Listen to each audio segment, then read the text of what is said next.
దగ్గర కట్టుపోయి కోతి ఒక్కటి కూర్చుంది. భక్తులను చూసి ఆహా ఉపవాసం అనుకుంది. పుణ్యం కావాలంటే ఆకలి ఆపాలంటే కాస్త ఓపిక పట్టాలి. కోతి మర్చిపోయింది. ఆ పావు గంట గడిచింది. బుర్రలో ఆలోచన ఆకలైతే రేపు బలం ఉండదు కదా నీకని. అటి పళ్ళు నాలుగు తెచ్చి పక్కన పెట్టింది. కానీ ఆ పళ్ళు చూస్తే కలి మంట పెట్టింది. కోతి బుద్ధి తల్ల కిందులు ఉపవాసం అంటూ గపగప తినేయండి.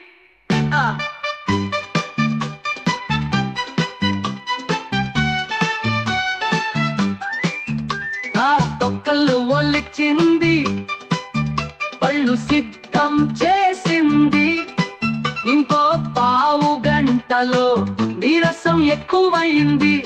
ఆ తొక్కలు ఒలిచింది. పళ్ళు సిద్ధం చేసింది. ఇంకో పావు గంటలో నీరసం ఎక్కువైంది.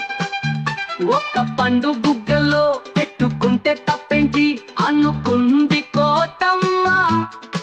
ఆకలికి ఓడింది. కోతి బుద్ధి తల కిందులు ఉపవాసం అంటూ గపగప తినేయండి.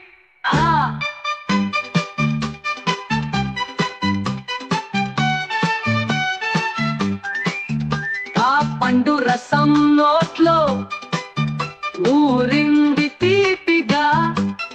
ఆకలి అడ్డుకోలేక కోతి అరిచింది హాయిగా. ఉపవాసం మనుషులకే మాత్రం మంచి కోతులమైన మాకు అరటి పళ్ళే స్వాహ. ఆ పావు గంట గడిచింది. బుర్రల ఆలో